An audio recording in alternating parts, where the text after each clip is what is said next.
Welcome to another Make Meetings Awesome tutorial. In this one specifically, what we're going to be talking about is the Nasilamek Spark Room Kit Plus room, which is a little different than ethical because we've assigned it to our telepresence as a service or managed video offering.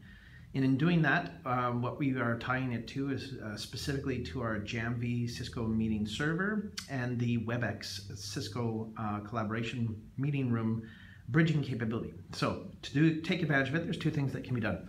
My suggestion is the first one is to leverage the new Jamv Cisco meeting app. In doing that, like I said in another tutorial, you can download the new Outlook plugin. The Outlook plugin allows you to do a couple things, but one of them is to enter what we now call as a dynamic VMR. So all you have to do is enter, click on here and pick a couple options, and the options will be dynamically created VMR, which is a one-time passcode, and you can see it's a little simplified. It's only 6 digits, and that will be sent out to your users. Now the great part is you don't need to remember a host pin. Anybody can join using these credentials. So the best part about this is that it does a one button to push. So when I use a dynamic VMR with this offering and in booking, I then can come into the room and see this beautiful thing called join. And that's our one button to push. So if you go ahead and do that, what you then see is the ability for me to join seamlessly without any need to put any pins, and I'm directly enabled into the meeting. So you are the only participant. The beautiful part is it gives me options. It gives me simplicity, and for the users, it's the ultimate experience when you're in a Cisco meeting.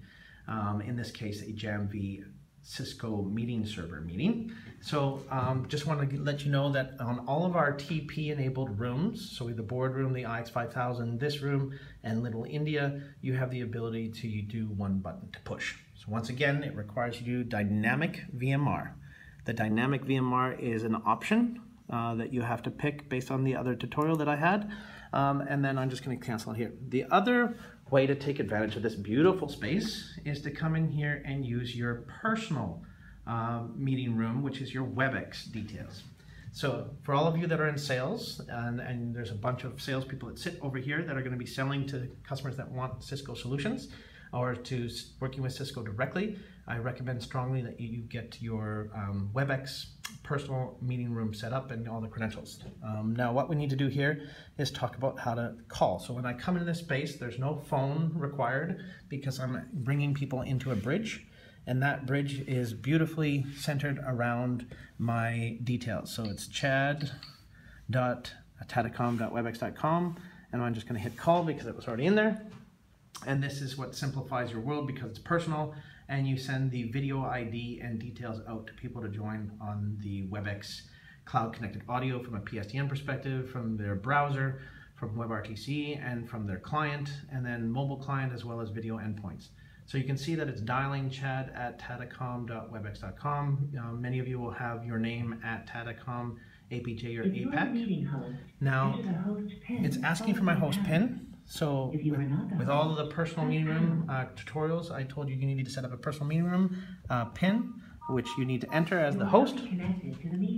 And now I'm seamlessly entered into my own personal meeting room that then I can send to anybody to join on any of the device that's relevant to them. So the first step was, please take advantage of our telepresence or managed video service bridging capability under Cisco Meeting Server under the new Cisco Meeting app, and that allows us to deliver a dynamic VMR for a one button to push on any TP or video endpoint.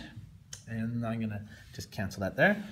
And then the only other thing that I want to be able to highlight in this space, in terms of this basic tutorial, is number one, we can join a Jamv dynamic VMR. We can join a Jamv personal VMR as well. In order to do that, you can see a couple things here. If I go into meetings, I actually, it has that join session there, but you're going to be presented with the meeting bridge. In order to get the meeting bridge into Jamv, once again, I'll just show you here.